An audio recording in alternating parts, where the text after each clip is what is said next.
Hey guys, I'm here with our first sponsor, a book I can't recommend enough, Healthy Made Easy, written by Mitchell Thompson. We've had him on the show. He's the owner of Self Sustained Training. Great guy. He's given us a book jam packed with so much information on diet, the effects on the body, what we should be eating. I can't recommend this book enough. Like I said, if you need a guide to starting a healthier diet, living healthier, this book has everything you need to start out. Easy read, jam packed with information. It's available at Amazon, Barnes and Noble. Be sure to head over, follow Mitchell Thompson. He's on Instagram, all platforms, Facebook, everything.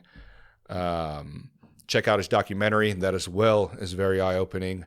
Issues in our medical field, how beneficial a healthy diet is. I want to appreciate everybody for supporting the show. And go check it out.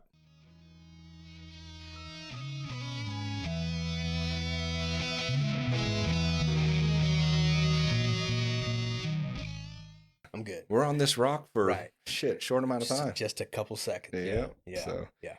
well, Anthony, it's nice to meet you. I Pleasure. appreciate you Pleasure. coming on, man. Thanks for having me.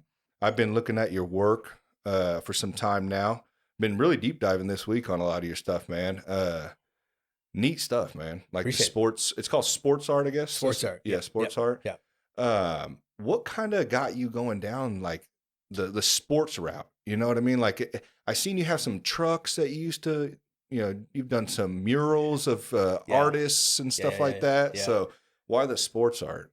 Well, actually, to be honest with you, so the sports arts actually started in high school, Mm-hmm.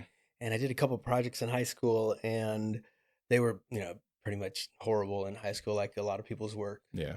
is and was. But it always stuck with me. And then I saw this guy's work probably in late high school, junior, senior year, and it struck me. And it was phenomenal work. His name was Stephen Holland, and he's from New York. He's been living in Santa Barbara, and his work is just phenomenal. Mm-hmm.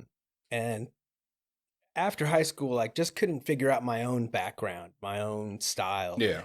And then you fast forward, I would come in and out of paintings, mostly sports, and I couldn't get a total full composition of work what I mean is a background and a foreground that worked well, Mhm. that I liked.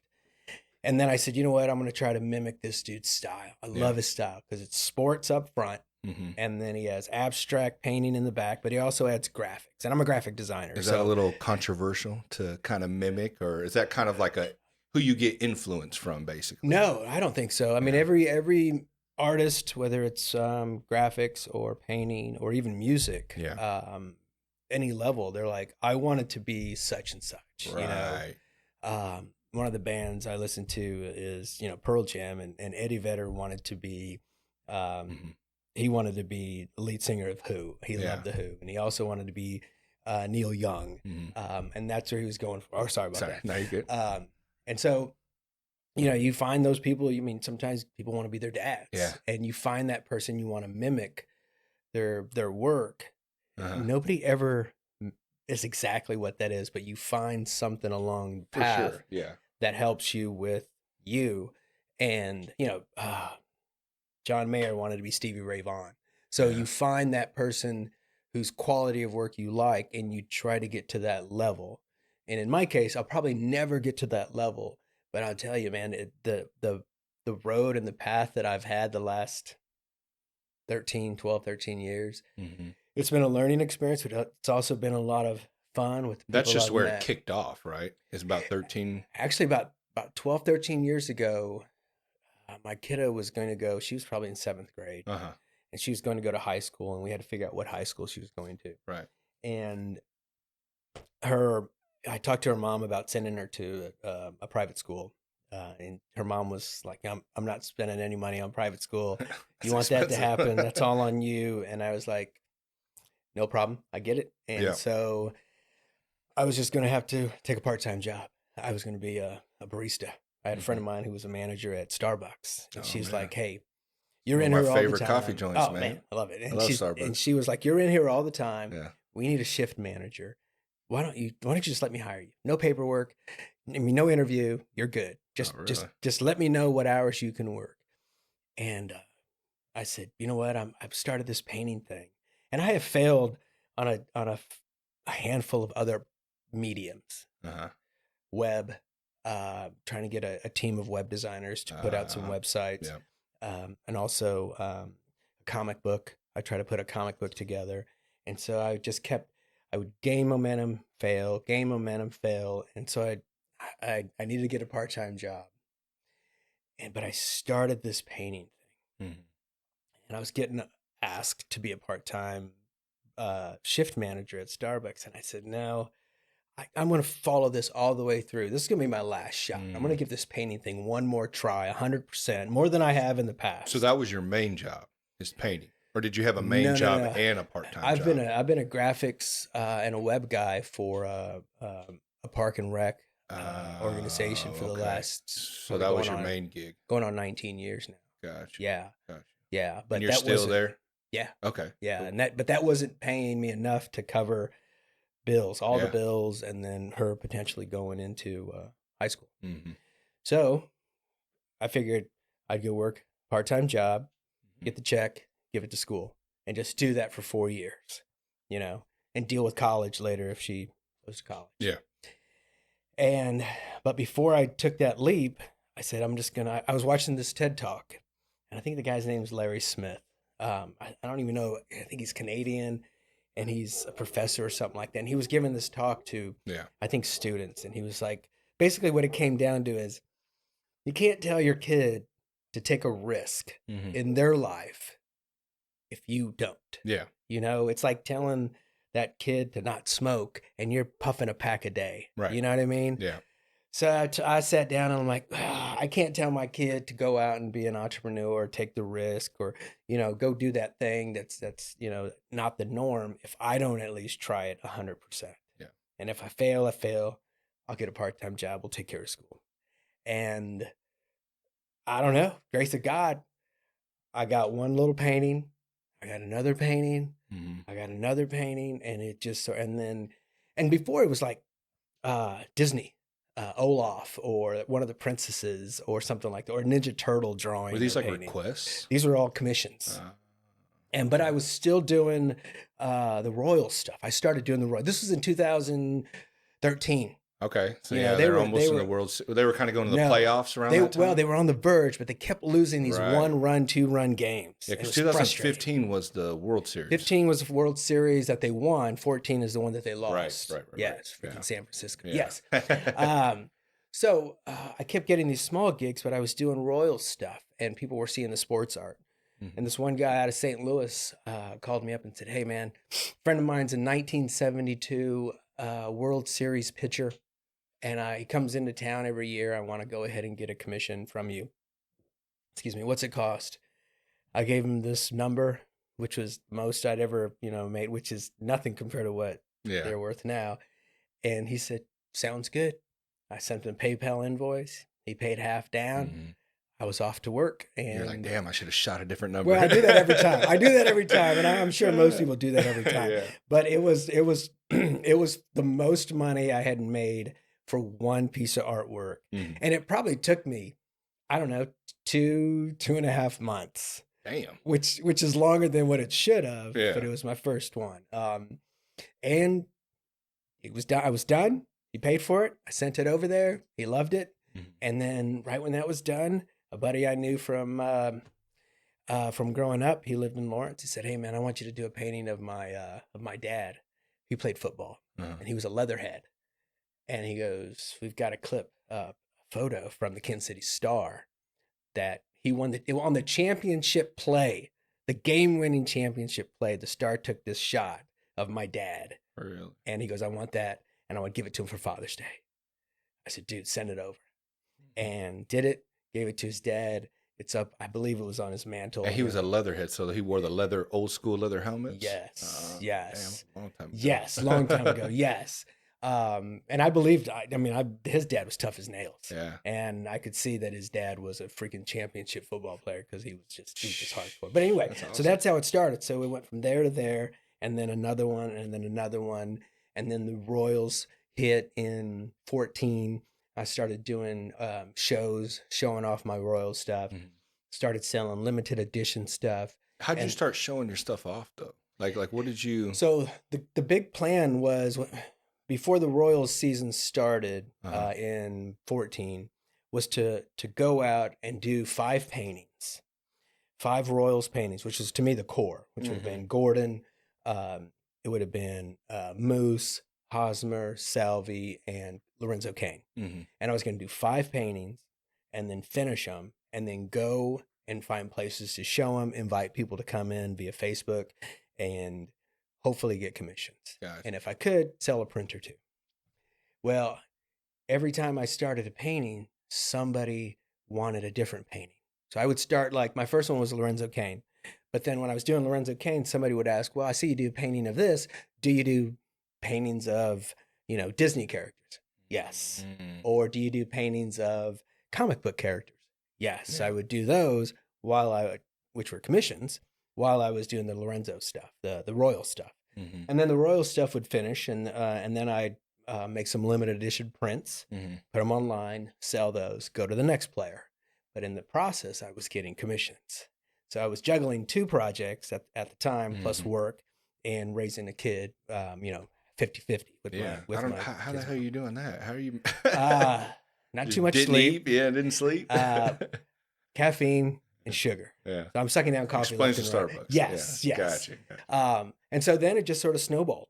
I did my show, and then I was pushing it online, and everything just started to snowball into something cool. And then I'd get invited to do something, or people asked for me to donate some prints, and if I could, I would. And then, then other baseball player commissions came from customers. And then eventually the prices got a little higher. And then after a certain number of months, it got higher again. And then we won. And then people were buying prints, but they were also asking for commissions of other players or something along those lines. And did you get in at the right time, or was there like a lot of people kind of doing what you were doing? I personally think I got in at the right time. But it wasn't an intention. I was never thinking, ooh, these Royals are going to be good in 2014. Yeah, you were just doing something you loved already, right? I picked something that I knew I could do on my own. Yeah. And gave it 100% versus, I could have went out and been a graphic designer and made flyers or trifold brochures or business cards. But to be honest with you, the way that all really, really started with the painting and giving it one more shot is I was moving around my portfolio in the house I was at, or the apartment. And I moved this portfolio that I had been moving with me for 20 years. And I sat it down, and it hit the concrete. This is in the storage in the basement, and it opened up. And when it opened up, it was a painting of Mother Teresa. And so the day she passed away, the day after, the Kansas City Star printed out this full page ad of her. And it's only like from here, from like her chest up. And I was just like, it would just hit me. I said, whoa, this is an awesome photo. Yeah. I said, one day I'm going to paint this. Well, I cut it out, went to Kinko's, FedEx Kinko's, laminated the whole thing. I said, one day I'm going to paint this thing. And so that started the one day I'm going to paint that. When it hit and opened up, I was thinking, oh, maybe there's a reason. And so I told myself, let's give it a shot. And I told myself, if I can make this painting look half as decent as this photo, then maybe I'll give sports painting, another role. And so 2 months later, after layer after layer after layer of this painting, and it wasn't, the most I painted was her face. The hands were pretty simple compared to her face. And it took me a couple months. And I'm documenting this and showing it on Facebook. And this is 2013, early 13, I think. And it was so grueling, so difficult.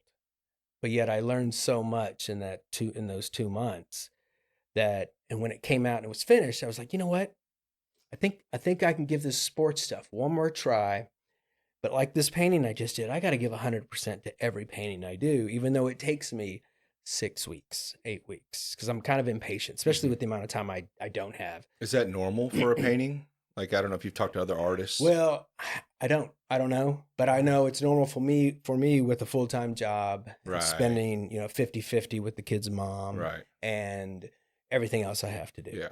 You're trying to balance everything, not just trying. skip out on everything in life Right. and just focus on art. And I also had a part-time job at night on weekends, like every other weekend at a restaurant. So I was juggling all kinds of stuff left and right. But once that painting hit, then I took it to the next level with the sports painting. And then from the Royals and the success of them and the combination of the quality of work that I was trying to put out versus 10, 20, 30 years ago before that, because the quality of work was not the same because of lack of patience and lack of studying. All that time, I was also studying the artist, Mr. Holland's work. And so I'd jump on a computer and I'd enlarge all of his work to see how he layered this stuff. Still trying to it's kind of like people go on YouTube now for guitar. Right. They want to see the pros where their fingers are and what they're plucking and what they're strumming, right? So, and so then most of the paintings were done around, most of them were done. And then they started getting in the World Series. Yeah. And so I was making business cards and postcards where I would go so I could push my work. And then it just started the snowball got a little bit bigger. I'm riding this wave of up and down, get projects, do work, take care of the kiddo, go to work, all of this stuff, ups and downs. People calling, can I get this work done? Sure. Here's the price. Not calling back, So it's just part of the game. And that's what it is. Half of it is just figuring out the game and making sure you aren't one of those guys who steals. Yeah. Try to be the best business person you can be while trying to be the best artist you can be. Give me 1 sec. I'm going to cut a break real quick. Take care of these dogs. Are those yours? Yeah. Okay. Yeah, sure. We'll find one day. When I found this cat, I swear it was like a dog in a cat's body. Yeah, it was weird, man. I'll take he played fetch. Yeah. Yeah, he would come sit on my lap and just chill. He was actually nice. Let me pet him. That's cool. That's cool. Now all the other cats, but cats are weird, man. They gravitate, I feel like, to one person. Yeah. And that's it. That's her. They both gravitate toward you? All animals. That's pretty lucky. That one. She's got a charm of some sort, like her mom. Yeah, her mom had a charm. I wish I had that. Yeah. I only had one animal ever do that, and that was my cat. I see. Yeah. So, all right, we're back. Okay. All right. Sorry, dogs. Yeah, they get in the way sometimes. Right on. Where were we going? I was just about to ask you something. Wish I had a good memory. I don't. Well, going on with what you were saying, right? We were talking about kind of fill me in here. We were talking about the progression of the paintings, the painting sales. Yeah. Yes. Okay. And then the Royals hit, and then they hit again, and so the energy in the city was all about the Royals, right? Forever Royal. Do you remember that time? Oh, it was the best time. It was weird, man. I'd never seen nothing like that in my life, like the parade and all that. I didn't. Well, I remember seeing the parade in '85. Because you were born in what year? I was born in '69. I'm 69. 55. Okay, so you would have been. So was that like 14? It would have been in my high school. Yeah, high school. Yeah. How was that? It was crazy. Yeah. It wasn't as crazy, but it was crazy.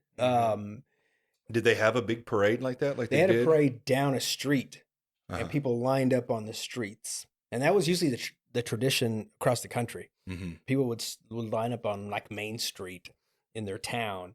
And people would line up on the sidewalks, and people from the buildings would throw down ticker tape and all kinds of stuff, confetti and whatnot. Mm-hmm. And then that's what it was back then. I never went. Yeah. I never went to any of that. I barely got to go to games. But did you see it on the news or anything? Oh yeah. Oh yeah. It was on the news. Was it as big as the 2015 one or not really? No, because we were a smaller city. Right. We were a smaller city. Because I think they said like 1 million people showed up to that one or. Which one? 750,000. The Royals parade, the recent one. No, the 2015. Sure. Yeah, I believe it. Yeah, it was quite a bit because I remember I took off the day of work and took the family down there, and I had never seen downtown like that. I was like, oh my God. No. And there was cars on the highways and all over the place, there's no man. way. I'm not a big crowd person. Me either. Yeah. Especially, and that proves, especially what happened with the last, at the last parade. Yeah. And, I was always thinking about that too, especially at that first Royals parade, man. It's just, you get a lot of people in one area, man. There's only so much safety that you can actually, control. You know? I think about that everywhere, though. Yeah. I mean, ever since growing up, like I grew up with Mario Garcia in in our neighborhood. You grew up at quinceañeras, weddings. After the liquor starts flowing, or some shit pops off. Some people somebody's mad at somebody for something. Yeah. Something might happen, or just some bad seed shows up, and maybe he doesn't have somebody specific. He's going to find somebody to mess with, and that liquid courage kicks into everybody, or just anger, just some sort of anger inside. He or she has to pick a fight, and cause trouble. So it was nice that during that Royals parade, though, man. I mean, I don't think anything really happened, at least that I remember, but it was just neat, man. The whole city was together. We walked all the way from the west side all the way over to Union Station, man. I mean, it was a far walk, just walking around, seeing people happy, Yeah. Oh, no. And I wasn't even like a big Royals. I was kind of a bandwagon at the time. Because I didn't really watch. No, the Royals have been breaking my heart. Just like the Chiefs, except for the Chiefs, they got to the playoffs. Yeah, right. Royals almost never since like the 80s. They never I really grew up got watching Chiefs. I didn't really watch the base. I wasn't really into baseball too much. I'm a baseball fan first. That was my first love. Yeah, so you were hurting. You were hurting for a while. Yeah, it was tough. It was tough. But you still watch them. You watch. My deal was I would watch the games. The main attraction was seeing the stars that came to play us. Mm-hmm. Griffey, Alex Rodriguez, Jeter, all of those guys. I would go to the games, and they were cheap. Yeah. Just to see those players play against our guys. Yeah. How are they doing now? Are they doing? I don't keep up with them. I just literally watched them during that time. We're on like a couple game losing streak against the Twins. But this team, to be honest with you, we're going to be either wild card or we're going to be in it. They're floating between first and third the whole season. So if we can win a couple of these games that we're just giving away, we're going to be in the hunt. Well, that's good to know because they haven't really done much. No, last year they were. You could see just a small hint of how good they could be, and then they added some pitching, and they got a couple players. They signed a couple players, and they're pretty good today. So then after you started doing the Royal stuff, you started getting into the Chief stuff, or were you kind of doing that at the same time?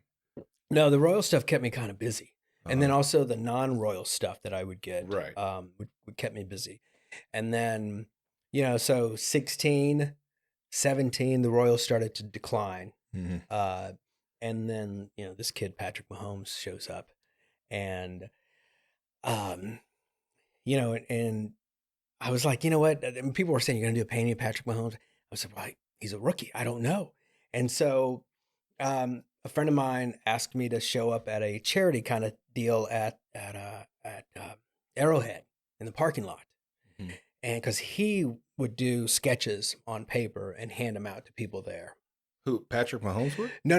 My friend artist. Your friend, Yeah, Daryl Woods. He asked me to go with him. He goes, I'm going to be at a table doing sketches and giving them free to all the people in this tailgate. And it was, if I'm correct, it was a preseason game for Mahomes. Or I think Mahomes' first year. Okay. Let me back up. No, it would have been his first year starting. It was the year after Alex Smith. Okay. And it was a preseason game, first or second game. He asked me to do it. And I said, sure. I said, I got nothing to sketch or draw, but I've started this painting of Mahomes on this older piece of canvas. Let me take that and I'll start that. Thinking, older piece of canvas, I'll start it. I'll just leave it alone because we've never had a quarterback just come in and dominate. Yeah. Right? No lie. And especially that young. And so put a little paint on it, took a couple photos, sat it. Then when the preseason looked really good. He looked really good in preseason. I said, you know what?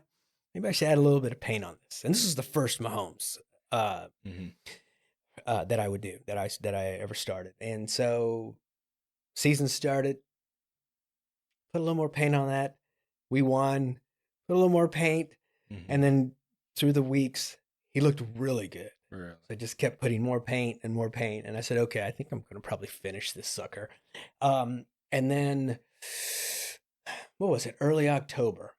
So it must have been 4 weeks in or so in the season. Mm-hmm. I remember this. So I stay up late. I would stay up till like 1 o'clock in the morning painting. Probably start around 10 and then crash out. Well, I think this one night I played basketball and I sat down. And when I sit down after playing basketball or eating, I'm done. And I was like, I got to get up. I got to shower. I got to get to work downstairs. And I fell asleep on my chair and woke up about 5 in the morning. I was just mad at myself because I didn't get work done. So, got ready for work, went downstairs to my basement, my studio, and started painting on this thing. And I said, you know what? While I'm painting this morning, I'm going to go ahead and shoot a little video and I'll throw it up on social. Mm-hmm. Well, before I got to work, I threw it up on Twitter and Facebook. And about an hour later, about 9:30 or so, I get this DM from this reporter from the New York Times. Really? Yeah. And this is the first painting. First day? Well, I had been posting on Twitter on a regular basis. Yeah. But in this case, I normally don't post in the morning, right? So it just happened to be that I actually popped, and it was probably 10 seconds worth of painting, nothing major, nothing really creative, nothing exciting. It was me. So it wasn't like the artwork like what you're doing now with the Chiefs? It was a close up of his mask. So I'm still working on the painting. It's the first painting. Okay. I'm still working on that thing.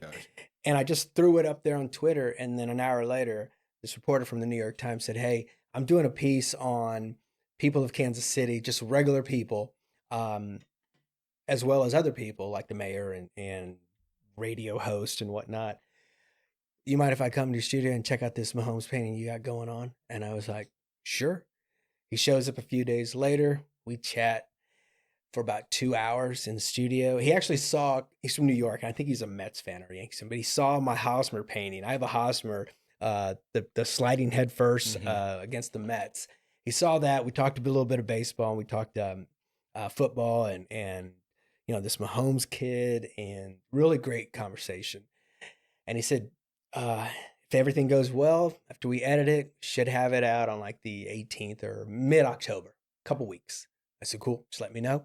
And then a couple weeks later, shows up on the New York Times, and the New York Times on their website and on the newspaper, printed there.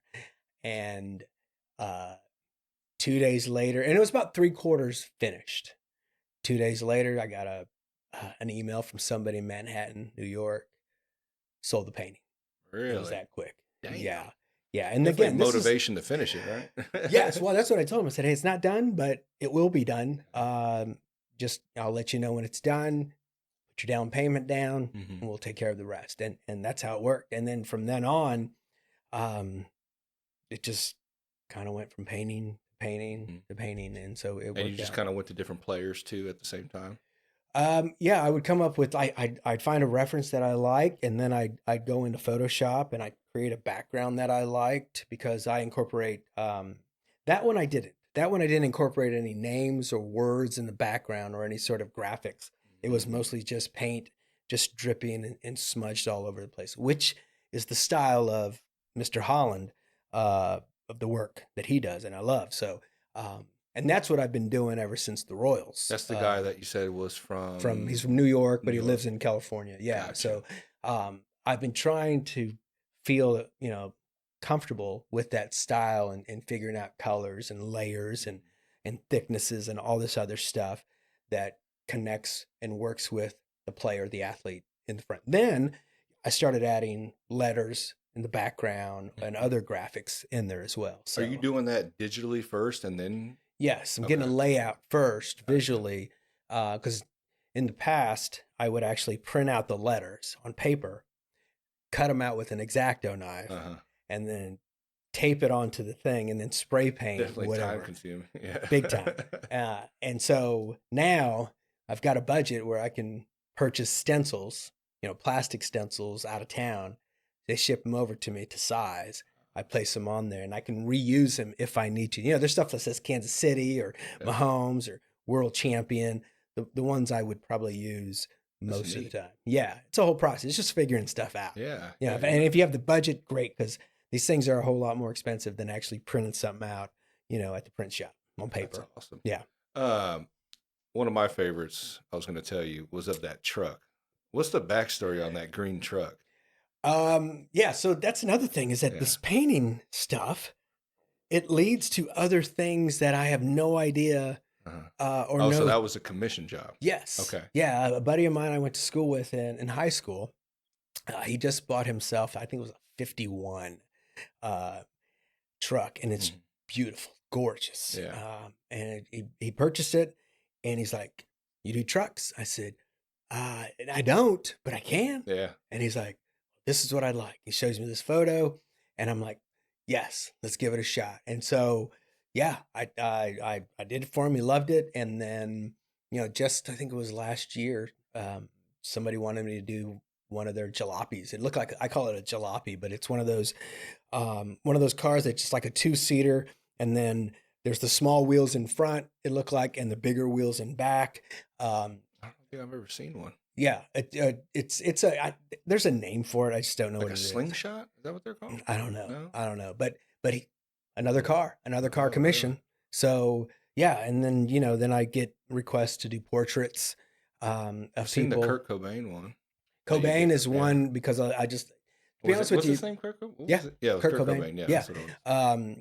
That was a commission as well. Buddy of mine in Arizona wanted to give it a gift to his possible future son-in-law, but he wanted Cobain, he wanted Dave Grohl and Hawkins from Foo Fighters all in one as a commission. And I was like, let's do it. Yeah. Because the top 2 painting subjects I like doing are music and sports. Sports being first, music, and actually the third one would be like comic book stuff. Yeah. Yeah, I see your Amigo Man. Yeah. What happened with that, right? Sports painting. The sports painting took over. Yeah. But it's really weird that the sports painting is actually getting people interested in, hey man, what happened to Amigo Man? Yeah. I want to see more of that. Yeah. I'm like, I'll try to get to it, but it's the sports stuff has been taking a lot of your time. Majority of my time. And then there's also murals. I've done a couple murals because people have seen the artwork.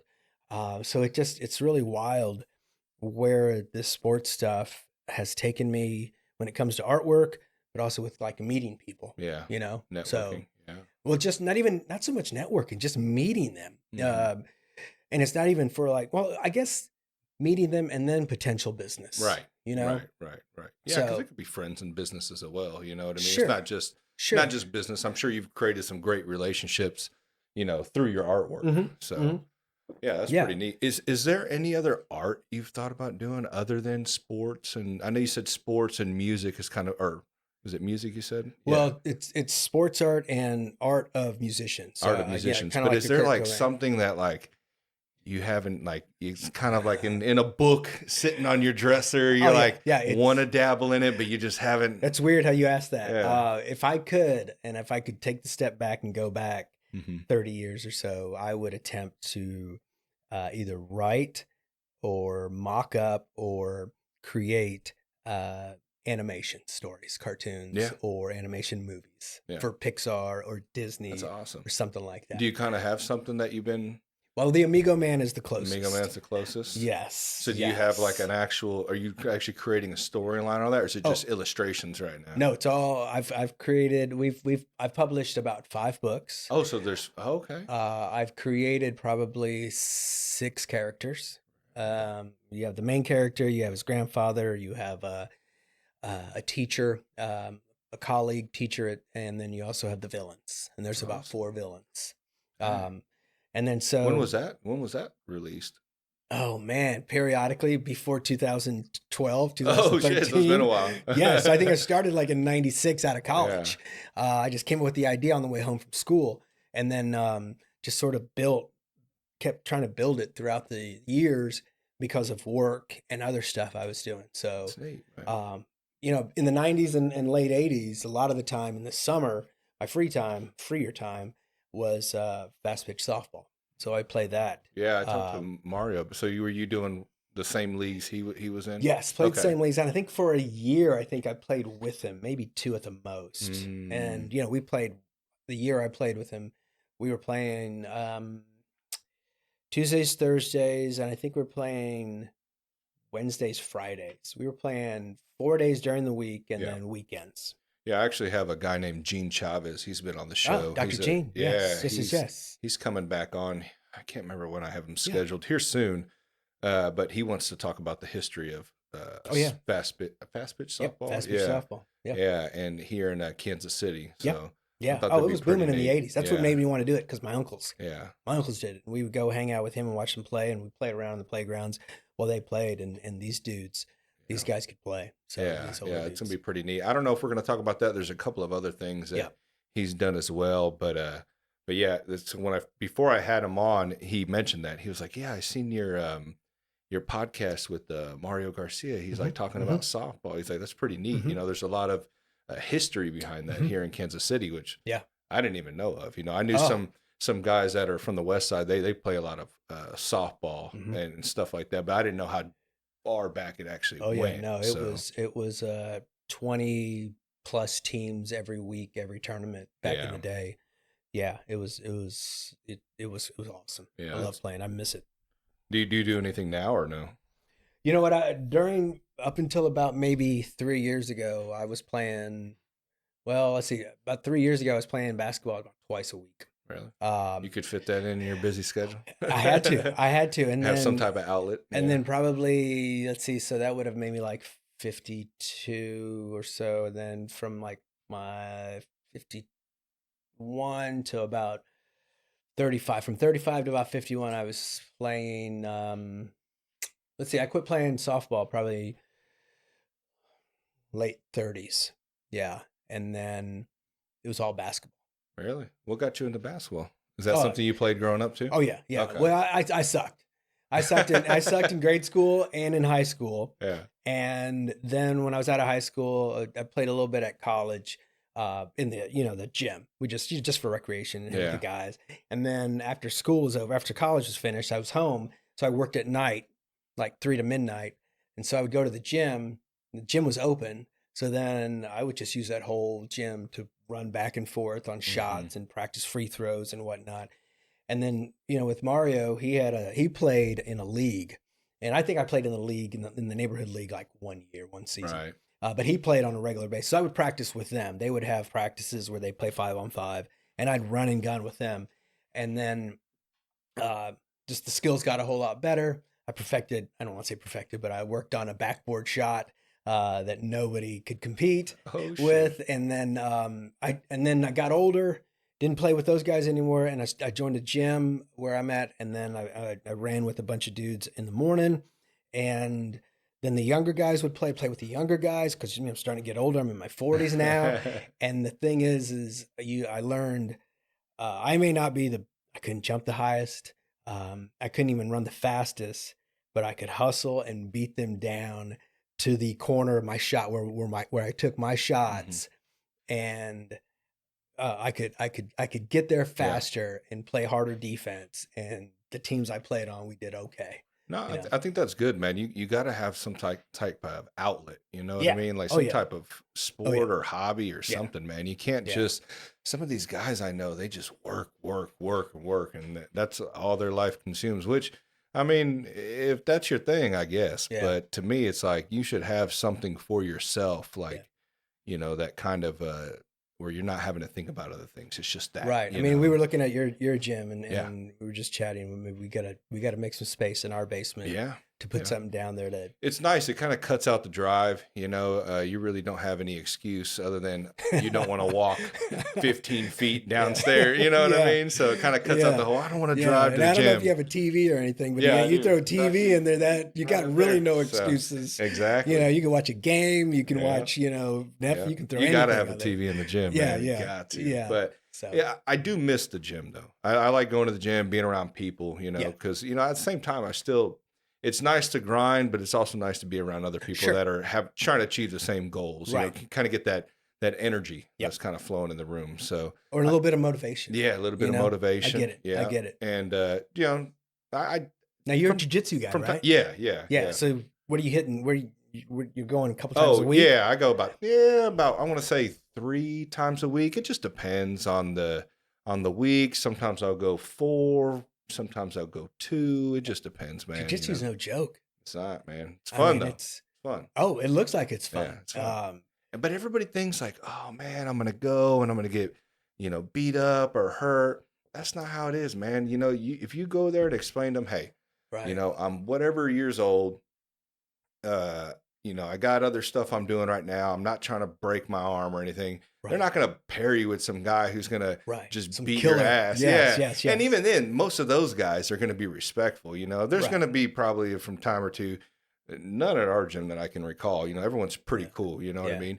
Because, before when you start to roll and stuff like that, you'll kind of, oh man, hey, just don't grab on this shoulder. Whatever's hurting, and they'll respect it, Sure. Or hey, let's just flow. I don't want to go crazy, It's basically, Mr. Gracie said it was like, just play. Yeah. If you can work with it, just play.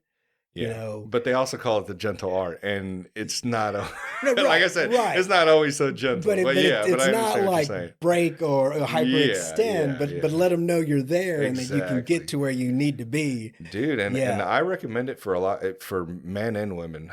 It's just something that, think about it. Okay, altercations.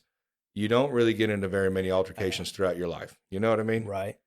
In a gym, you're going to be getting into an altercation every time you go, but it's cool because it's controlled. Sure. So, you'd be surprised some of these people that are walking around and they just have this built up aggression and they want to fight.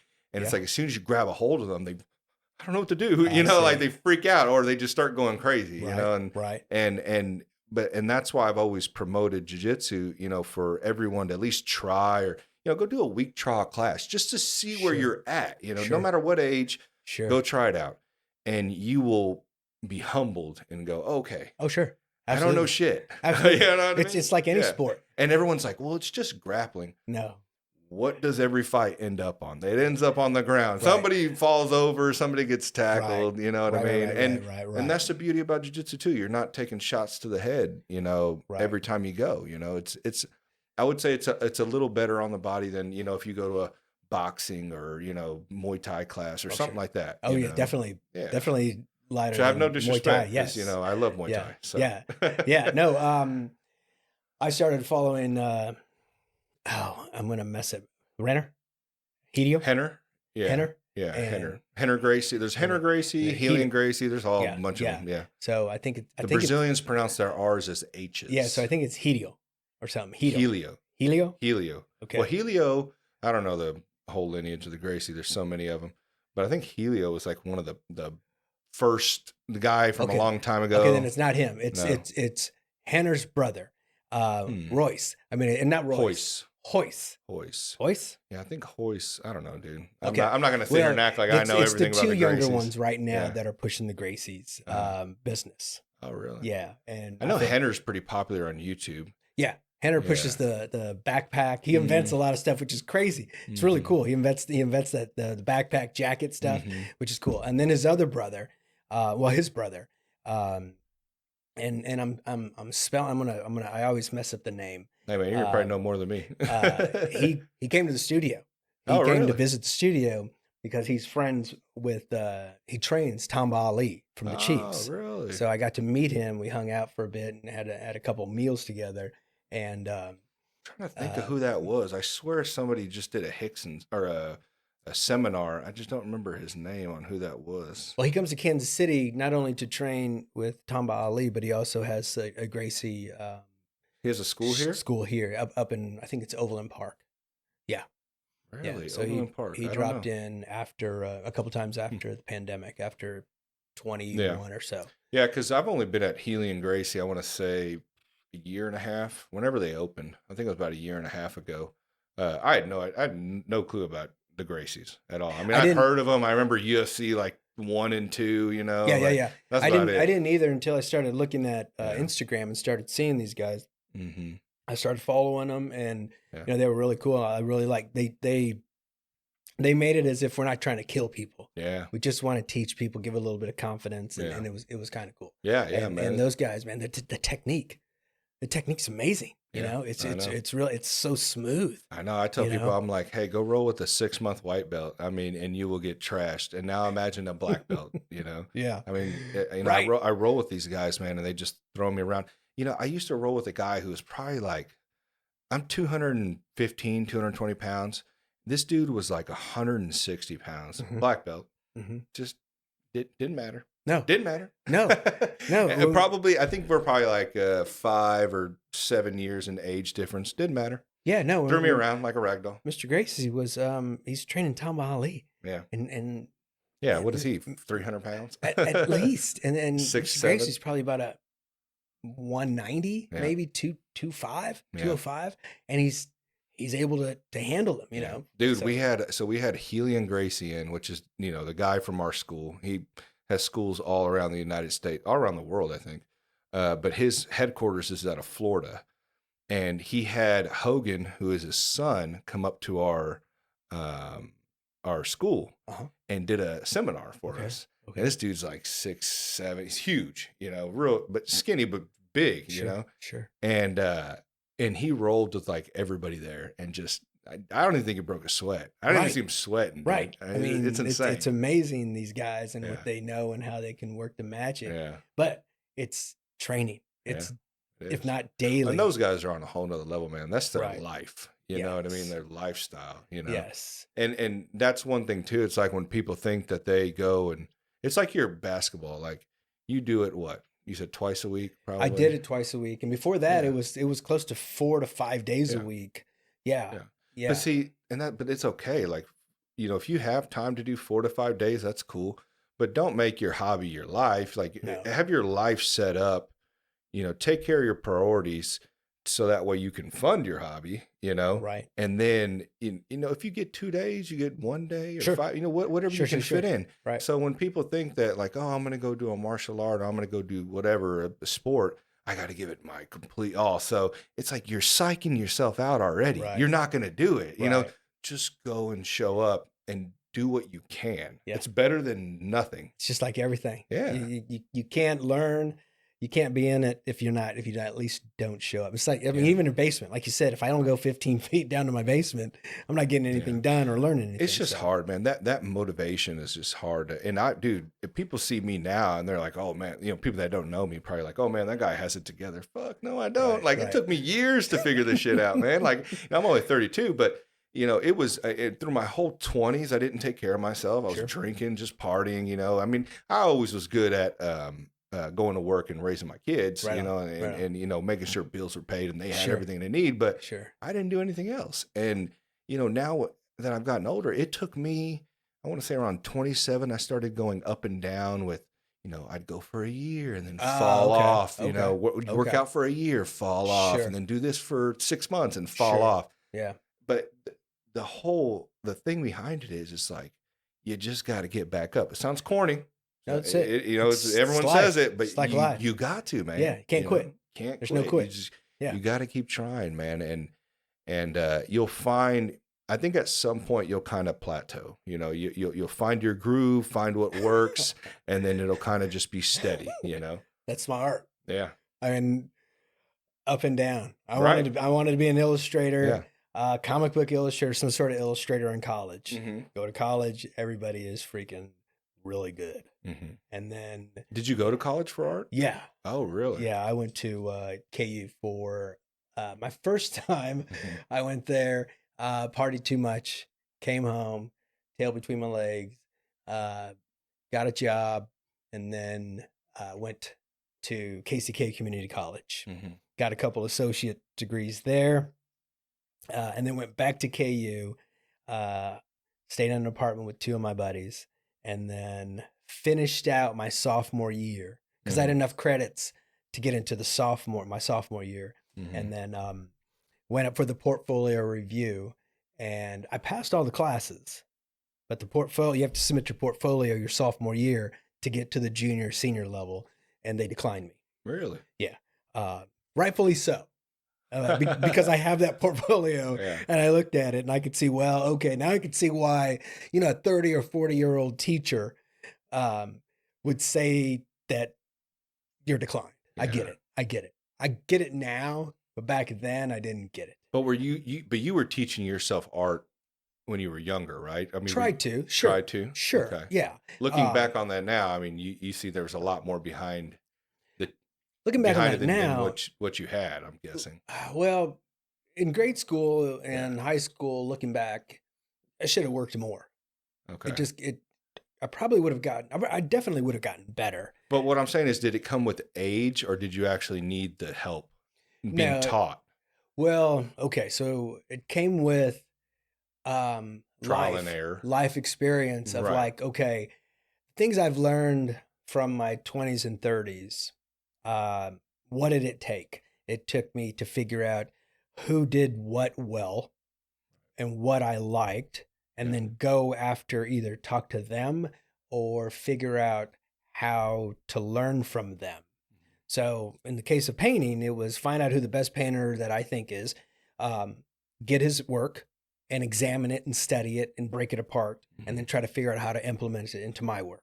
And also probably what you were, because I mean, I don't know if I'm wrong on this, but probably what you're good at, right? Because everyone has their style. I wasn't good at painting. Really? If I show you my work, so Royals is 2013. So if I show you my work 2003, 10 years before that, it's nothing compared. So then you're probably a big believer on then too. I mean, that kind of makes sense. It's like basketball, jiu-jitsu. It's like you're not going to be good at day one, but by day 1,000, whatever, day 100, you're going to see an improvement. You're going to see an improvement. But so same thing. Don't stop. Well, because I always thought with artists you had to be gifted. So did I. And the thing is, I still believe that. To be top shelf, I'm not top shelf. Right. Okay. But even with those top shelf sort of artists, same thing with athletes. They don't get to be top shelf if they don't work on it on a regular basis to get there. I mean, you take Kobe or Dr. J or even Larry Bird. Those guys were good, great, but they didn't become that great without work. You know? And it's probably perspective too, right? You might be top shelf to certain people who really, really love your work. Yeah. You know what I mean? It's really odd to me, but so it's probably kind of, you're correct. Like, I'm sure you're saying top shelf, like somebody who painted the Mona Lisa or something, you know what I mean? Mr. Holland. Yeah. Mr. Holland is the master in my eyes. There's no, even Leon, even and there's probably guys that don't like his artwork. Yeah. You know? And to me, I don't care. Yeah. And same thing with like people think Leroy Neiman is the most famous sports artist, to be honest with you, as far as I know. He's the number one number one artist ever. Right. And in my world, he's not. He's top 3. But Mr. Holland has been ever since I saw his first piece of artwork, in high school. So it's probably just depending on the person. Absolutely. Absolutely. But his work motivated me to keep at it, along with other things, being broke, wanting not to live, rent to, wanting to own something, paycheck. I just wanted to have more control over my life. And the only way I thought I could do it is to own or work harder so that I can have more control with paying off the bills and not being a slave to debt or credit or something like that. So, which is a long road, man. I mean, people probably look at you now and go, man, that guy's got it. They don't see that long road that you went through, man. I don't know if they think that at all. Yeah. No, I'm sure, dude, you've got a lot of success. I mean, they see the work. I think so. But yeah, if they knew the truth, and the thing is, I know this about other people who are successful. We don't all have it. Yeah. We're all struggling at some point. We're all a little unwell. We all have issues with, everything. So, but I do know that you put the work in and you try to work smarter, you'll make progress. And I know the work I have will never be considered to me masterpieces, or they will never be the best in the world, but I'm going to give it a shot. You know what I mean? I'm just going to keep, It's working for you so far. So far, yes. And then it's also, figuring out, other avenues, there's soccer, and then I haven't been able to get to boxing or MMA or anything like that, which are other places. Which are even like you said, you've already got a relationship with one of the Gracies, so doing some jiu-jitsu stuff, that'd be neat. Yeah, if I have the time, but with the time I have now, it's all what commissions are, and it's right now, it's Chiefs and Royals. Do you think you'll ever be able to go full time on it? When I retire. Yeah, when you retire. When I retire, I think I will. Definitely. Definitely. And that's the thing. That's the difference between me now, or between me and other artists who are full timers, who can go and meet clients or companies in the middle of a day at 2:00 for a meeting, or, cause that's all they do. You're talking about like, Psych, artist and muralist, but he's also a designer, graphic designer. Oh, is he? I believe that's his full-time job. I think I heard his name. I think I had an artist on before. I think she mentioned his name. So yeah. And so there's Is all he the kinds one of, that does all the graffiti murals? he does some graffiti, and then he does mostly murals, which are like he did the Royals one over the Boulevard. He does a lot of Chiefs murals, and he has a great relationship with the Chiefs. Right. But I believe he's full time, which gives him 8 extra hours a day to do work, his artwork. Me, I'm at work doing, paying the bills and getting my insurance benefits and working on my 401k and all that. So there's a give and take in the all. So no, I understand. Yeah, but the moment I clock out and am retired, it's a full-time gig. So we'll see if I can get there though. For any artists that's coming up, I mean, do you have any what you would do differently, or any type of advice or anything? I mean, I feel like it's kind of hard. I know it's kind of a loaded question, because it's like, what do you really say? Everyone has their own life experiences. Everyone has their own roads. Yeah, but is there anything that kind of sticks to you? Like, damn, I wish I would have done this. I never really had anybody in my family or around me, and never hung around artists who were like serious artists, who were like, I don't go out, I stay home on the weekends or anything like that. The only advice, which is simple and makes a lot of sense now, is what the advice I would ask about from comic book artists, whether they were local or visiting. And I would go up to him and ask him, or that would pay for a sketch. Back in the day, you could go to an artist at a Comic-Con and pay him $5 or $10, and they'd do a little sketch on your sketchbook, and you go to the next artist. And in that time and in that interaction, I would say, so do you have any suggestions on what another artist, up and comer, possibly could do to make their art better? And he was just like, just keep drawing. Just keep drawing. Simple. And so in my head, I just switch it to painting. You just keep painting. Did you not like drawing, like with pen and pencil or whatever you used for? I did, and I'm a big fan of the people who can anatomically correctly draw those. But for me, it's the background abstract that can pop, make the foreground your subject matter pop. And then for me, it's the sports guys. It's the boxers, or it's the football players, the baseball players, who are either making a big play, because I have one that I haven't finished with Kelsey catching the pass against Buffalo for the 13-second game. I have one with Mahomes holding up his first AFC championship trophy. It's some of those things, or just a batter, from like his chest up, holding the bat, looking at a pitcher. Those kind of little moments that sort of inspire me to do that. But the combination of, the abstract and then the actual athlete, it's something about it. There's something. I've seen you were at Comic-Con. I've never been there before. I've always wanted to go. What is it? Like what first of all, it's a madhouse. It's a madhouse. Yes. It takes up all of Bartle Hall. Yeah. Right. I've seen some pictures on Instagram. Yeah. I've seen like a lot of local celebrities come and. Oh, it's not just local; it's Hollywood. I mean, yeah, and local as well. Yeah. So, but it's basically 3 days of pop culture. Yeah, it'll be like superhero actors and all Star that stuff. Wars, Yeah. Star Trek. People they brought who do in voiceovers and stuff. voiceovers for animations. Which I always think is kind of neat. Like when you see cartoons and you see the face of the person that's you're like, oh shit, that. Yeah, and they're pretty popular. Yeah. They all have a following. And then they brought in, I think this last one, they brought in a couple of the actors from Son of Anarchy. Oh yeah. They brought in that's pretty neat. The 2 main characters. Yeah. So it was pretty cool. For me, I had been going to Comic-Con for 20 years. And my table at that time was like $50 when I first started. Oh, so you've had a table for 20 years, or you've just been going for 20 years? No, I had a table there. And I was trying to peddle my comic book drawings of Batman, Spider-Man, and then my Amigo Man came about. So I threw that on the table and nobody bought anything.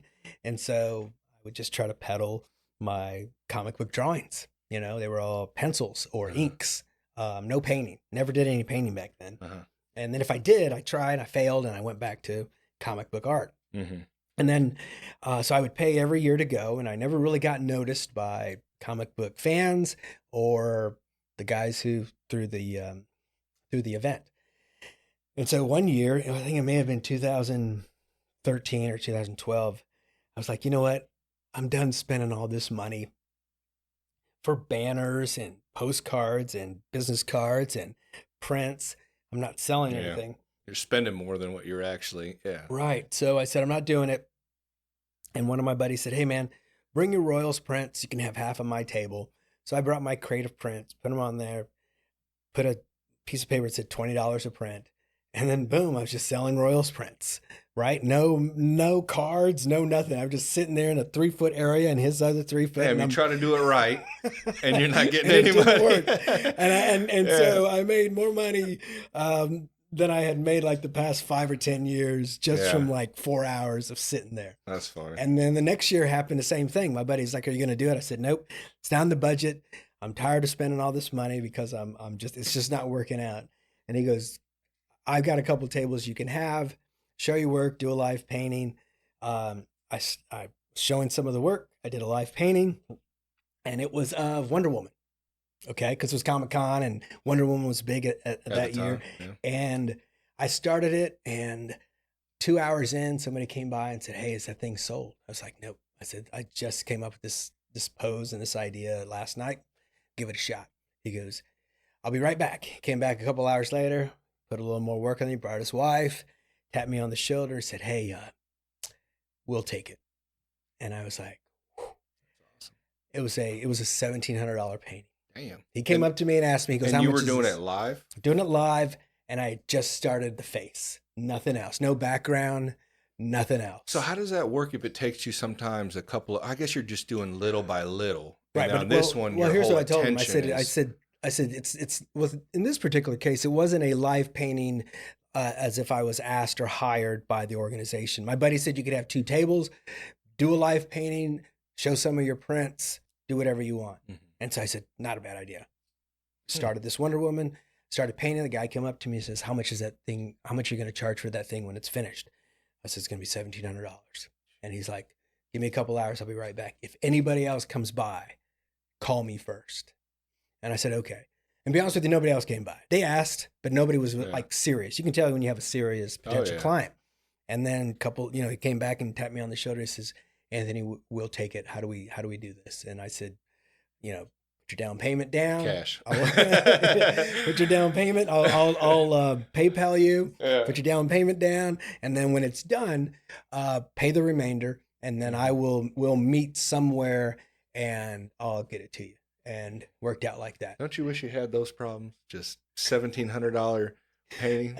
I'll be honest with you. I want to get to that point, man. Where I'm buying a Wonder Woman painting. It's very difficult for me to even think about buying a painting for 17 or, my paintings are in the range of 3,000 to 5,000 now. Yeah. It would be very difficult for me to do something like now. Mr. Hollins, if his paintings were for sale for that amount. Definitely, I would buy at least one. Oh shit! How much did his go for? His are in the area of 20,000 or more. Oh, God. Yeah. That's insane, man. But his client base, Kobe, Sylvester Stallone, and everybody else over there in California. He's done some work. Dude, I'm about to go buy me a freaking canvas and just start splattering. Like you've seen some of those people. Hey, I'm not knocking their art. All right, I mean, that's cool. If you got a clientele for it. But I'm about to join you guys, man. I'm about to start just flicking those paintbrushes, man, and hopefully I'll be able to sell those. Just get ready for the frustration. Okay? You ain't lying. I'm going to be at that table trying to do everything right. No one's going to buy my paintings for the next Good luck. And see, that's 5 years. That's the thing is that for me, things have been all about figuring things out. And for me, I've learned it takes me 3 times longer to learn something than I think the average person does. So if you're an average painter, you're going to get it much quicker than me. But knowing that I need That's to just probably you being self-critical. No, this Really? is time tested. Yeah. I mean, when I was doing web, learning HTML and trying to understand JavaScript took me 3 times longer than my colleagues. Yeah, but think about this, Anthony. How many people have tried to be a successful artist? You know, and I know maybe you don't think, oh, I'm not successful because it's not my full-time gig. I guarantee you, if you wanted it to be and you didn't want to let go of the job you have now, you know, because like you said, you're trying to retire. Sure. You probably would go full-time. Sure. But, you know, you're choosing a different path. Mm-hmm. Think about how many artists have tried to go this route and have given up. I mean, that's the math of it. Yeah, so that's the math. But that's a gift in itself, I believe, because a lot of people would have gave up. I mean, you've been doing this for how long? Just 12 years. Yeah. Yeah. You're talking about the gift 12 of not years, giving up. The gift of not giving up. How many people? I used to draw. I felt pretty good when I was in middle school, high school. Mm-hmm. You know, I used to draw like Dragon Ball Z characters and stuff like that. Right. I gave up. Now, how many other people did that? Oh, sure. Know? Yeah. But you didn't. Well, I had given up multiple times, but that last time I told myself I'm not going to quit. But did you still keep drawing though, on your own? Yeah, absolutely. You're right. I didn't paint. See, I gave up completely. Sure. I don't even know where some of that artwork's at. Right. Yeah. No, it was always a part, and there came a point where I was done. I was like, I'm done, and then some way somehow it came back. Yeah. It's kind of like the Al Pacino where I keep trying to get away, but they keep pulling me in. Keep pulling you and in. Art always came. So I was like, okay, I'm not going to fight it. I'm just going to figure out which one will work. Mm-hmm. And then I said, if painting doesn't work anymore, I'll just be done. But I'm going to give it one more last shot. Yeah. And that's where the Mother Teresa painting came in. And for some reason, somehow, the painting got better and things started clicking a little bit easier. But it also took studying, research. I had to research. I had to ask questions. So, you know, it's just comes down to what I try to teach at home is just don't quit. Mm-hmm. You can figure it out. Yeah. Can't figure it out. Go find somebody who knows. Yeah. I have a good buddy of mine who helps me out with my car, some of my house stuff that I don't know. You just go find somebody and take care of it, and you'll figure it out. It's going to suck. Yeah. A lot of the stuff sucks. You know, spending money on stuff that you may not sell sucks. Yeah. You know, it's a gamble. The late nights suck. Not going out with your buddies, you know, on Fridays or Saturdays every weekend. That sucks up until the fact you make a sale and you're like, you know what? No, I'm good. I'm at home working. So, and the cool thing about those guys that are my friends, they understand. Yeah. I don't get any static from them that, you know, man, you don't like us. You don't want to hang out with us. No, they know when I say I'm at work, I'm at home working, go for it. Yeah. Go do it. So there's a saying in jiu-jitsu that says like a black belt is just a white belt who never gave up.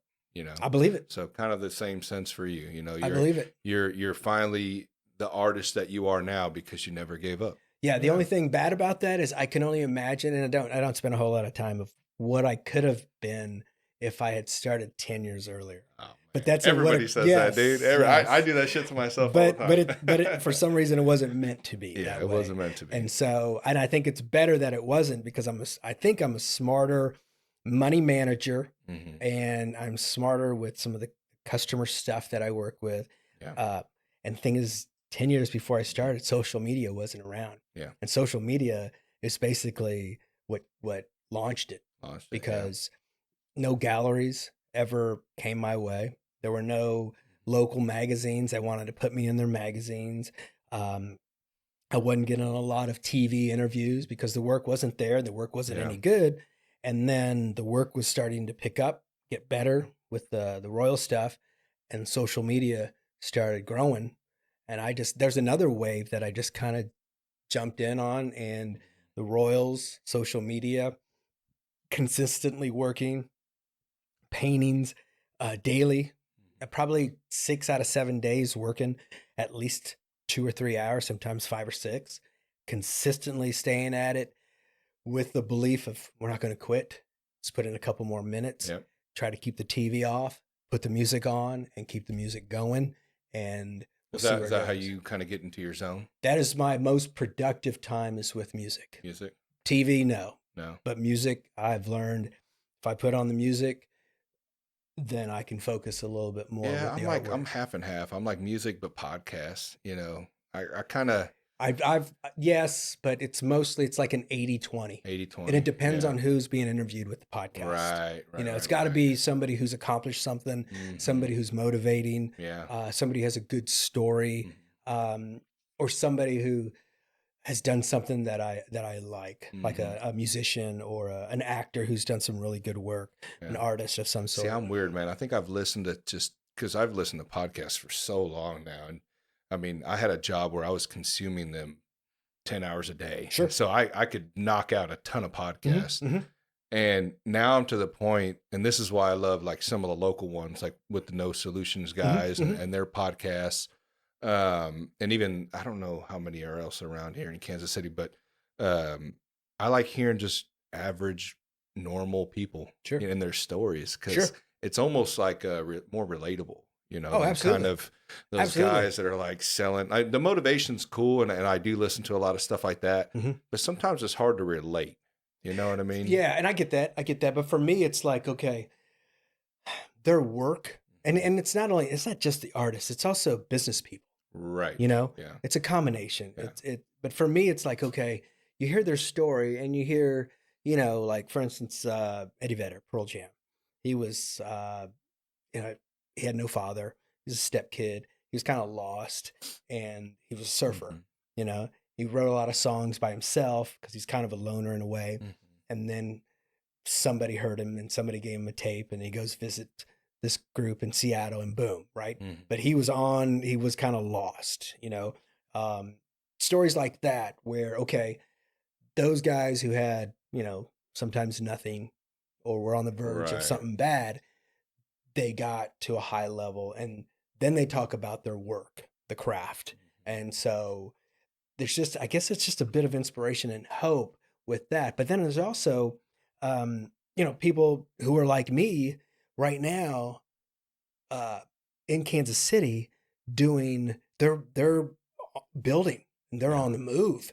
And that there is inspiring too. But it's a combination of, the regular people and the people who are top shelf, artists or celebrities or something like that. Now, don't get me wrong. I'm not listening to Kardashians or anything like that. It's the people, it's the creatives who like, who worked, who did the work. All the guys that are telling you to grind and all this. It's like, oh God, dude, sometimes this grind culture drives me insane sometimes. Like I get it, but some of them are a little excessive. It's like, dude, you're telling this dude that has like 3 kids basically just to dump your family and go work 17 hours a day. No way. Yeah, there's no way I would ever do that. And that's what I'm saying. And so you know how it is. Like you said, you raised one. I mean, you know how difficult that is. Oh, I've had many people tell me, just quit. Quit your full-time job. The potential of your artwork is here. And I'm like, there's no guarantee yet for this. And so no, I mean, many of people. And see, a lot of them be like, oh, you're playing it safe. You're never going to succeed. But I might be. Are you happy? I mean, that's all that matters. Well, and it's weird you mentioned happiness. I'm happy at moments. I have happy moments. Everybody. I have more happy moments now. That's good. In the past 5 years than I did the previous 5. Gotcha. And a lot of that is because I put in the work. I've been a little successful in what I'm doing. And because of the success in the past, it's helped pay stuff financially off. Right. And so when you don't have those things weighing on you and you're working on stuff that it's not, so some of the work I work on is not commissioned, but I'm still paying, I'm still working. But I have the happy moments, but I also have been able, because of how old I am, I think I've learned how to deal with the majority of the crap that comes your way. And to figure things out. So, and also, I think you figured out moderation. I mean, I don't know your entire life story. I'm sure you've gone into your ups and downs of trying to find that moderation, just as we all have. But it seems like you've got it figured out now. I don't know about got it figured out, but I've a lot better than what you probably had it. Absolutely. I mean, I quit drinking. When I was not even old enough to drink. So since about 87, 88. Yeah. So but you learn from that stupidity. And then, you're in your 20s, you learn from them. And then in your 30s, and don't get me wrong, you repeat some of the stuff, some of those errors. Help me out here, because I'm 32. So I'm trying to see what I'm going to be facing next. Yeah. So, if you're 32, it's just about, so you have what? One kid? I have two. Two kids. Yeah. So for me, the policy, I start making these little self rules, these rules, stick with the no drinking. Yeah. I stick with the no drinking. Yeah, I definitely cut that down a lot. And not only because of money, but because of time. And health. And health. Yeah, that's another thing. Yeah. But also for me, I really don't want my kid to use, hey, I saw you drunk, or catching me on film if I'm a little tipsy, and use it as a chip against me. Yeah. So that was my biggest factor, man, because my oldest will be 14 this year. I started pretty early. And so she kind of grew up with me. So she's seen a lot of stuff probably she shouldn't have been seeing, at the same parties that, everyone would show up with their kids and stuff like that. We'd be drinking, Yeah. And so, when I got, older, in my later 20s and into my 30s, I was like, I got to stop. Man. Right. Like you got to chill out. And like I said, I don't feel like I was horrible, but it's in perspective. Sure. It may have been not, maybe she'll tell me differently when she gets older, but, I feel like I wasn't that bad, but also I wasn't being a role model. You know what I mean? And I don't want to be perfect, because I'm not. But I also want to be something that, she can kind of look up to and be like, hey, that's the hope. Yeah. Probably won't until they're about 40. Yeah, you're right. Because I got a lot more respect for my moms now in my 40s and 50s, especially after a kiddo. Yeah. But back then, you think you know everything, Mm-hmm. But for me and my family, we come from a line of alcoholics and people who were drinkers. Yeah. And so I don't know how old I was, 21, 22, where I took a step back and I just sort of looked at my family. Literally looked at my family. It's like, not happy in the marriage, divorced a couple of times, and can't figure out the drinking. And, and I was just like, oh, what am I going to do? Yeah. How am I going to try to figure this out? And so it's been a long road of trying to figure it out, but knowing, stay away from the booze, stay away from the dope. Or at least do 80-20. Well, I don't know about the dope, but like the drinking. Well, for me, 80-20 at least. For me, it's just don't even let that work, because like with me, I like to smoke a little weed from time to time, or I like to drink from time to time. Sure. But it's a fact of don't do it every day. There you go. What I mean? And for me, there's no judging. Yeah. I got buddies who are big drinkers. I got buddies who go home every other day and knock out a couple beers, after work, and then go do something with the family. It's whatever works for you. I just learned for myself, it's better to keep that off. Now, my next battle is, junk food. I've been battling that since I was like 8. Hard, man. You know what's funny though? Because I was a big junk food person, and I still indulge. Like I said, I try to keep it 80-20. Right. There's a real good book I'll show you here when you leave. They actually sponsor the show. It's called Healthy Made Easy. But just keeping that 80-20 rule, man. I mean, people like to get on these diets and they just strict as hell, and they wonder why they fall off. You gotta have those cheat days. You gotta, keep that moderation. But I always tell people, whenever you start making, and I'm sure people have heard this many times, like healthy, like in health and fitness, because they go together, life. Sure. And I'm not saying stop everything and that's all but if you make that as a priority, as in you're brushing your teeth, and you don't have to go and try to be a bodybuilder or whatever, just get up and move, find something, find a class, basketball, you're doing basketball, like stuff like that. Move a couple of times, 2 or 3 times a week. And then also try to incorporate and be aware of the foods you're eating, and then slowly start chipping away at that stone. And, if you eat out 5 times a week, cut it down to 3, and then try to go to 2, and then, I only do it on the weekends, Right. So no, I get it. It's hard. It's harder said than, done than said. So, definitely.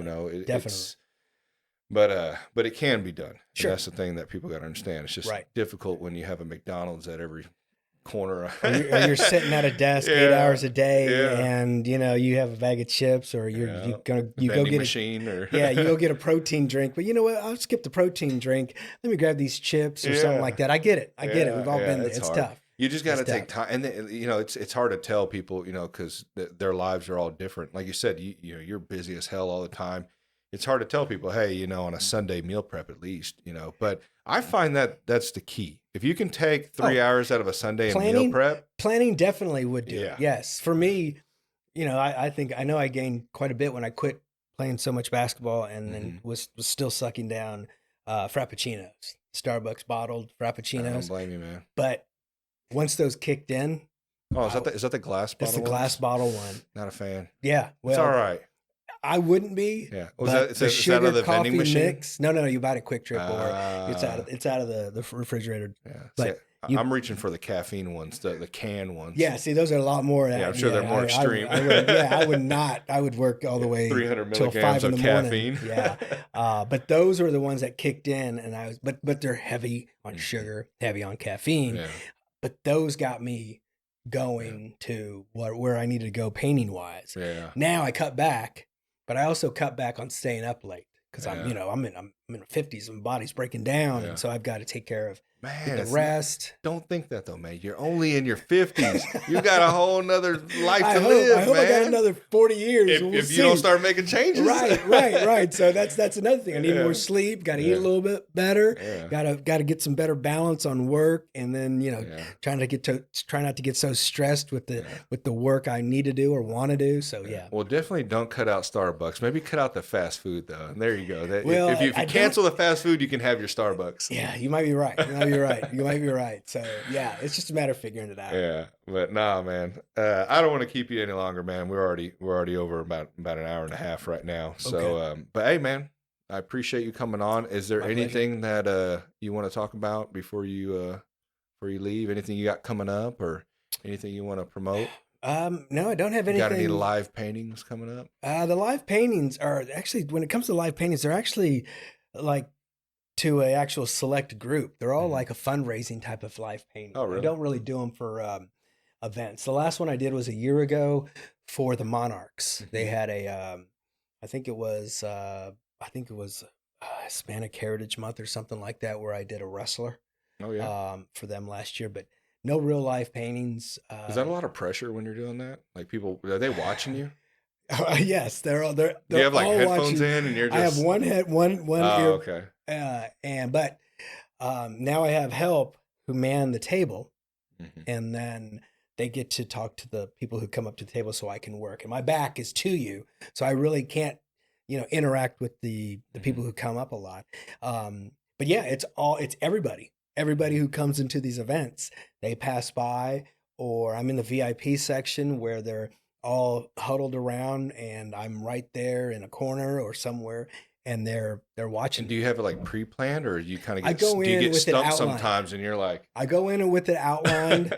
They pick. Yeah. The organizer picks the pose. Okay. And then I show up with an outline on a 4-foot by 3-foot canvas. So, I bring in my paints. I bring in my portfolio with examples of my work and my business cards, and we put them on a table, and then I start mixing the paint, and then I start with a face and then build around it. They pick. All of last year and this year so far has been Kelsey. So I pick a pose that I like, and I paint that for 3 hours, and wherever I'm at after 3 hours, I sign it and I give it to the auctioneer, and they put it up for auction, and they go crazy. That's pretty cool, man. Yeah. That's awesome. Yeah. The years before that was all Mahomes. So I've been doing this since 19. Yeah. And it's always been Mahomes, and then so now it's the Kelsey train, and then actually today, as a matter of fact, somebody said, let's do a Mahomes. So now it's sort of, it's going to go back and forth. Yeah. That's pretty neat. But yeah, and then probably next year there'll be some Bobby Witt Jr. Yeah. There'll be some Royals. But it is a good idea though that you did mention that you're trying to dabble in other sports, because how long is the streak of the Chiefs going to go? Oh, absolutely. You know what I mean? Or, absolutely. Oh, sure. Look what happened to the Royals. It's just no time. Yeah. That's what it is. Yeah, you're right. So, but it's cool that you're thinking about that, and you're kind of seeing what to venture off into next, on some of the other stuff you love. Sure. So, sure. Where's your studio at? So I have two. I have one at home, a small one at home, and then I have one downtown, downtown Overland Park. Mm-hmm. Can people go by there and Sure, it's open. We have a manager there that monitors them. So, Interurban Art House. It's open all week and weekend. So, awesome. Yeah, that's pretty. Hey, before neat, we close, I had to use the restroom. Oh yeah. You're good, man. Yeah. Push pause. Yeah, no, we're good. All right. We'll feel you on that, man. Yeah, I probably should have stayed home, and that's probably it. if I would have stayed home more and studied or worked on art, who knows where I'd be right now. But it's just hard when you grow up, like you said, with family members. That's just kind of how it was. You know what I mean? You see them all out partying, drinking, and stuff like that. It becomes norm, you know, which is kind of weird in my family because my parents weren't really like that. Now they are. I don't know, because they're older, you know, and they're just kid free. So they like to go out and drink. But I didn't really grow up with too much of that other than, you know, my immediate family, seeing them growing up and stuff like that. But I don't know what it was with me. I was that guy that didn't want to go home. Me too. No, I was too. I didn't want to be in the house because my mother, man, she was born on the West Side. She was crazy. But for good reason. But my mom never really, hardly ever drank. She was home either taking care of us four hard heads, or eventually later on, she took on her mom. Her mom came to live with us, and probably for about, I don't know, maybe 8-9 years. So she took care of grandma with us, but so that kept her at home. And so now my dad, he didn't live with us, and he hadn't lived with us since I was like 6. So he was out and about everywhere he wanted to go. But I should have learned a couple notes from him. I do that now. I don't go out very much at all now, but that's where we grew up in a home where my mom didn't drink at all. Every now and then she'd pull out some cheap wine and put on some, you know, Teddy Pendergrass or oldies and whatnot. And oldies is the shit, man. Yeah. And so, I still bump oldies. I tell my girls, they know, I'm like, what's today? They're like, Sunday. Sunday what? Oldie Sunday. I was like, yep. I've been pretty lucky growing up. I grew up with my uncles playing oldies and my mom playing oldies, and my mom playing 70s and 80s, and then my dad playing the Mexican music, and then went to high school. Those guys were playing Zeppelin, Boston. They were playing classic rock. In grade school, guys were, while I was listening to, you know, Michael Jackson, GQ, all kinds of other R&B, they were listening, friends were listening to Van Halen and Judas Priest. I wasn't really about that. And then in high school, guys were listening to the classic rock, and then also country. So, and really back then? Oh, in the 80s? Yeah. Well, I went to school in Shawnee. Oh, okay. And so, and then also they had I just don't know who any 80s country stars are. Garth Brooks, maybe? No, that was more 90s. 90s? I'd say that 90s. But 80s, they were still listening to Bo Cephas. They were listening to Hank Williams Jr. Oh, yeah, and they were right, still listening. Right. Yeah, so they were listening to a lot of that. Yeah. And that, I'll be honest with you, they played the most. That's how I remember that name.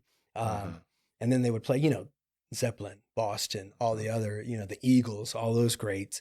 And then I was listening to rap. I was listening to Public Enemy and NWA, but also listening to R&B. And then I go to school at KU, and I've got the Beasties, I've got Public Enemy, I've got NWA, and like 2 people on my floor were about that. Now, you know, or 10 years later, you know, half of the people, and the majority of people on campus were about rap.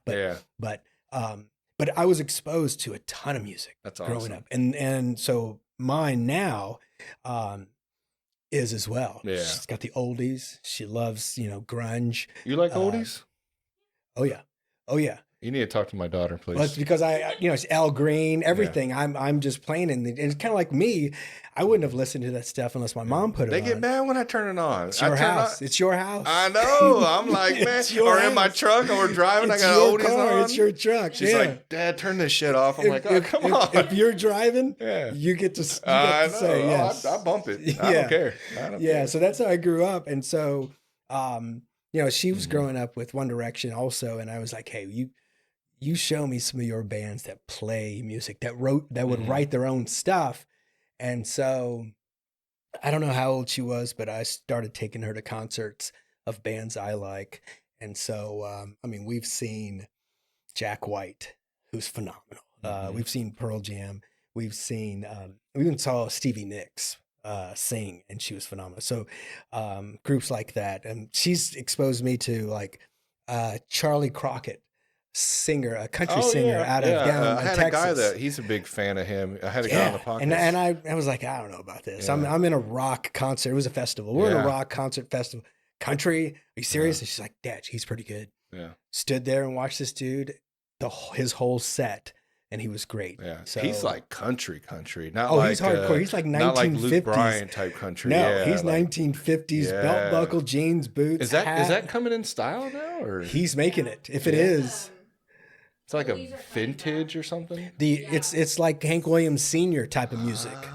You know, like 60s and 70s. Yeah, because I felt like country was like, I remember when country kind of popped off, at least kind of when I started getting into it, when like the Jason Aldean came out and Luke Bryan around like what was that, like later 2010, 2012? Well, before that was Brooks. Garth Brooks is the one that sort of made it. But I didn't really listen to that back then. Big time. What was that, 90s? Yep. Yeah. It was 90, 91, right around the time grunge was making a big play. Yeah. I'd say Outlaw's coming back. So pre-Outlaw was like more oldies. Outlaw country's coming back. That's pretty neat. I got a whole outlaw country playlist too. Yeah. So, but I was the same. I listened. I got a lot. I was exposed to a lot of music, a lot of like Mexican music from my dad, and then '80s music from my mom, and soft rock my dad used to listen to. Mm-hmm. But like I was like big into rap. Like that, I didn't care about anything. I was just like rap, Tupac, Biggie, all that. SPM growing up. Yeah. And so I didn't really start. I mean, I always heard the music, but when I got older, I think in my 20s, that's when I started going, oh, well, man, this country stuff kind of. See, for me, it was high school. My art teacher was a Vietnam vet. He was a fantastic artist. He went to the Chicago School, the Art Institute of Chicago. And he would play the Beatles, and he would play Bob Dylan, and he would play that era of music. And that's all he played. And so I was exposed to that. And then I go to parties with my people with my friends at high school, and they would play the other stuff, Boston and then Zeppelin and the Eagles. And so I started again to appreciate. You can go ahead and push it away, but then you start listening to some of these interviews of these older artists, writers, singers. They loved everybody else's music as well. And if you hold yourself just to like rap or just to like country, you are missing out on a ton of cool sounds. Yeah. Because, I mean, don't get me wrong, some bands didn't like hair bands, and some people just don't like classical music. Yeah. But if you hold yourself just to that, especially for me, if I'm an artist, you're holding something back that's really cool. Yeah. And so for me, I've gone to see classical music at Kaufman. I've gone to see grunge. I've gone to see country. I've gone to see some of the classic rock stuff.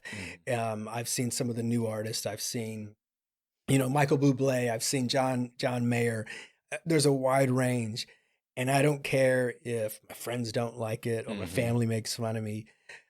I went before this art stuff. I couldn't afford going to concerts. Yeah. And if I did, I went by myself, which felt weird. Yeah. But once the music started, it was not weird. Yeah. So now I can go to a festival somewhere out of town, and I can experience what I should have or could have or wish I could have experienced in the early 90s. Yeah. So yeah, it's kind of cool. Instead of letting your peers around you kind of dictate what you should listen to. Yeah. But the whole thing about it all is that I'd like her to experience music and music where people sat down and had something fun or happy or something that heartbreaking, where they wrote words down and they wrote music and they gave it to the world, and it did something. It changed not only their life, but it changed somebody else out there. Even though we may not know the exact meaning of what they were specifically writing about, because sometimes it's metaphors and whatnot,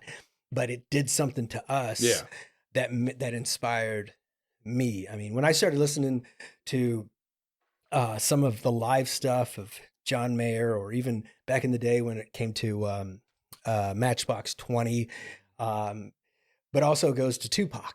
Tupac's lyrics were just freaking deep. Yeah. There was something inside that dude. Pearl Jam with their first album, their second album, the words, the music, same thing with Pac. The words, the music, there was pain, and there was some message they wanted to give, and you're just affected. It affects you at a deeper level. Not every artist or every song can do that, but when it does that and it gives you chills, it's something that it just blows your mind. You know what I Yeah, mean? dude. And you search for that with other artists and other music. Same thing with art. Mhm. I'm looking for something where the effect that I felt with Mr. Holland's work from other art somewhere. And in my own work, I'm trying to give something so people might be able to be affected that way.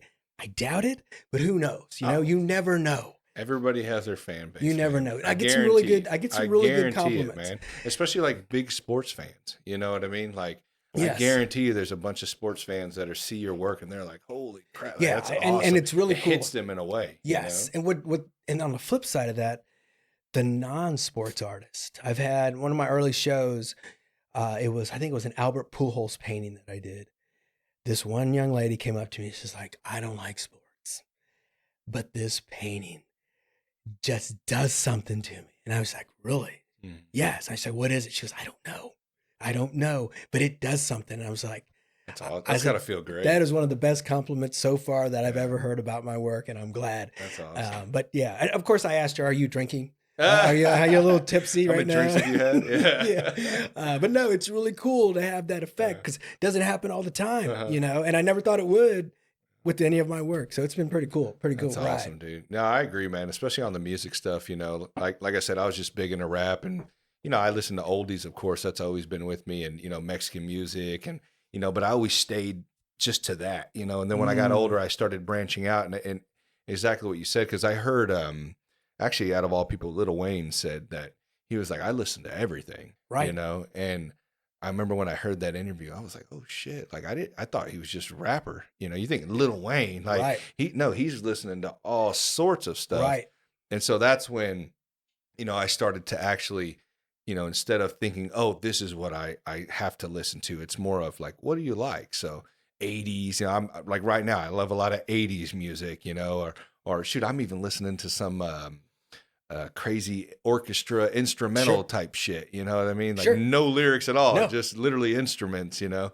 But yeah, so all different songs, it puts you in a mood, you know, probably for you too when you paint, you know, it gets you in that zone. Definitely. So all the time. you have different songs for different feelings or moments in your life, or you know, all that. Yes. So what you're going through. Absolutely. So. And it's weird how you can listen to a song for a couple of years or 10 years, and then something in your life happens and that song comes on, and it's different. It has a different meaning. Yeah.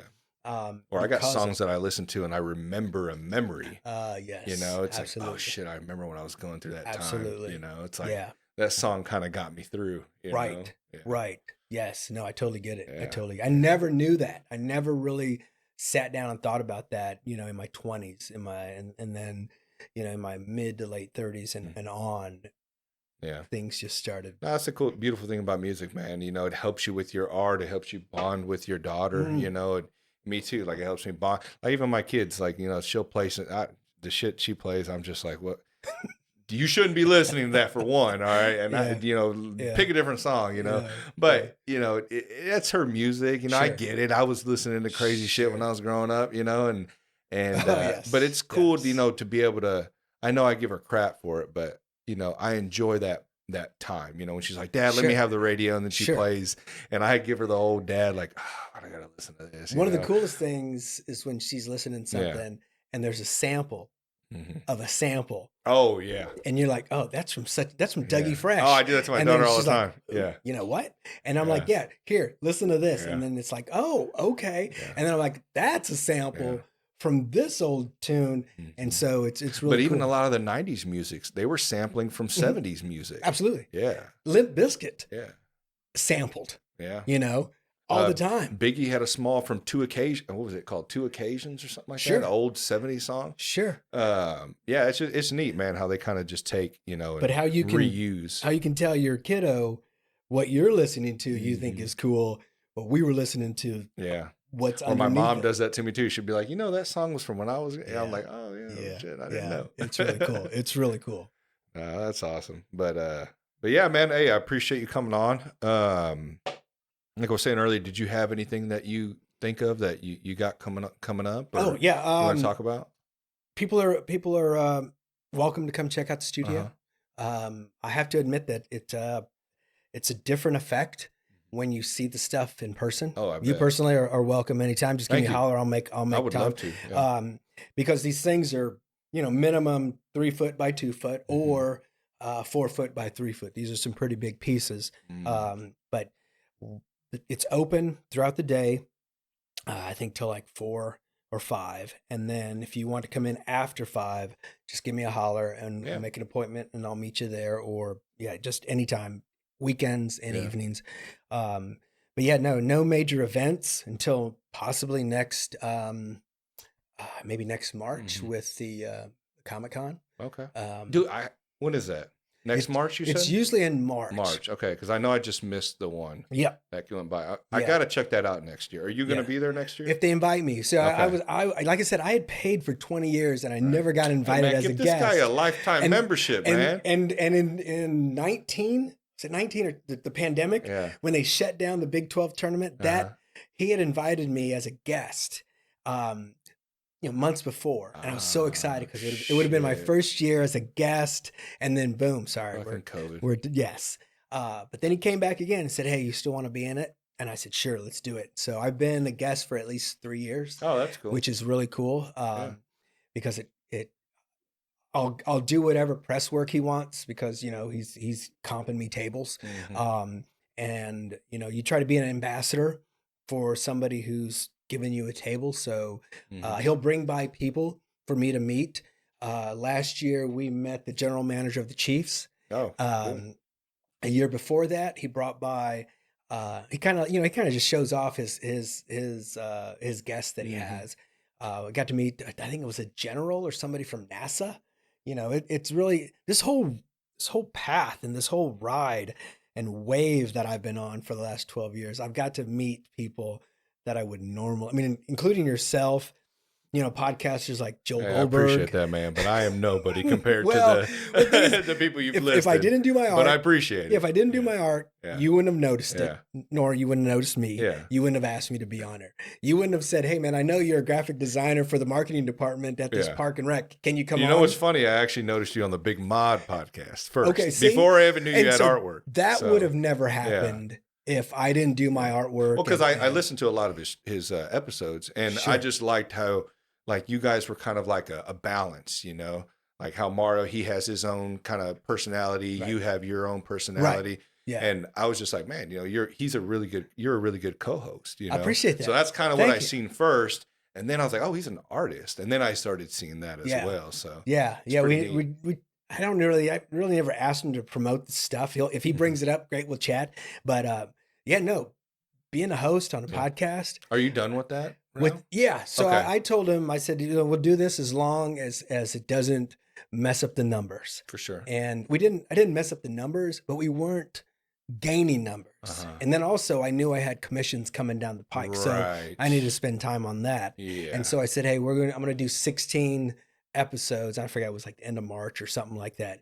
And then I got to get on my stuff. Yeah. Because you're already spread thin with all your art. Right.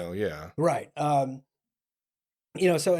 so that's the way it worked out. Now, if he needs me to step in, I'm available. Absolutely. Awesome, but man. yeah. And who knows what projects are around the road or around the bend for me in the future. But, it's, again, I've met people, I've done some things that I would have never had the opportunity to meet or do because of the artwork. It's really weird.